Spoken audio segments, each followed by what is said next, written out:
आपल्यासोबत जोडलेले आहे advocate Preeti रेवणे.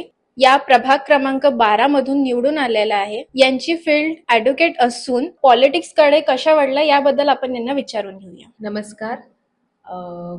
Me master of social work केलेलं आहे, MA केलं आहे आणि त्यानंतर माझं LLB झालेलं आहे. तर मी 10 ते 15 वर्ष मुंबईमध्ये अर्बन डेव्हलपमेंटचं काम केलं आहे. विविध सामाजिक संस्थांशी जुळलेली आहे आणि सामाजिक काम, सामाजिक क्षेत्र हे काय माझं क्षेत्र राहिलेलं आहे. त्यामुळे समाजकारण आणि राजकारण हे वेगळं नाही आहे, तर हे सोबत सोबत जाणारं क्षेत्र आहे. त्याच्यामुळे इकडे वळणं असं काही नव्हतं.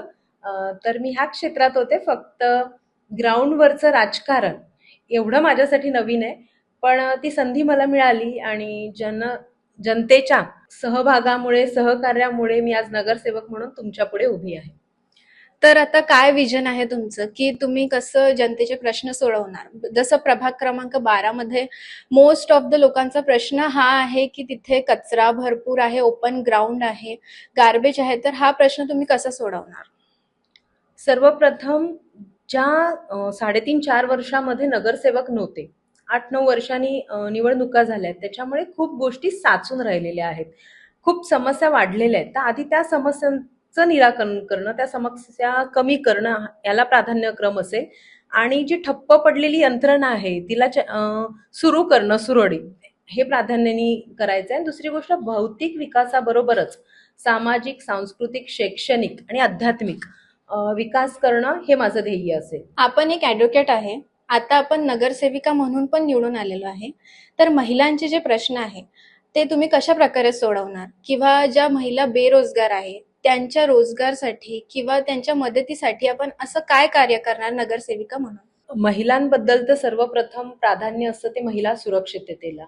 महिला सुरक्षित असली तर ती घराबाहेर पडू शकेल आणि सक्षमता ही आर्थिक स्वावलंबनाने येते. त्याच्यामुळे महिलांना रोजगार निर्मिती करून देणं, त्यांना विविध कौशल्य प्रशिक्षण केंद्र त्यांच्यासाठी तयार करणं, हे याला मी प्राधान्यक्रम देईल. आणि महत्त्वाचं म्हणजे आर्थिकदृष्ट्या जेव्हा तुम्ही सक्षम होता तेव्हा तुम्ही निर्णय प्रक्रियेचा भाग होता, याच्यावर माझा विश्वास आहे.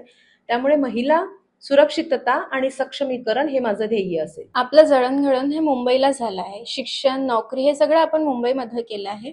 मग आपण अमरावतीमध्ये कशा आल्या आणि अमरावतीमध्ये येऊन पॉलिटिक्सकडे कशा वळल्या याबद्दल आम्हाला थोडंसं.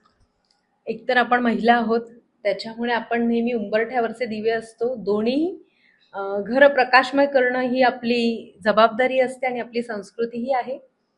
माझा जन्म मोजरीचा, पण आई वडील सरकारी नोकरदार असल्यामुळे ते मुंबईत, त्याच्यामुळे माझं पूर्ण बालपण, नंतर शिक्षण हे मुंबईत झालं. पुढील काळात मी 10 ते 15 वर्ष नोकरी ही मुंबईत केली आणि मी लग्नानंतर अमरावतीची सून म्हणून आलेली आहे. तर माझं LLB हे आंबेडकर कॉलेज दादरला झालंय. मास्टर ऑफ सोशल वर्क हे चर्चगेटला झालेलं आहे, विमेन्स युनिव्हर्सिटीला. आणि मी स्पार्क इंटरनॅशनलला 10 ते 15 वर्ष काम केलेलं आहे, लिगल ॲडवायझर आणि अर्बन डेव्हलपर म्हणून.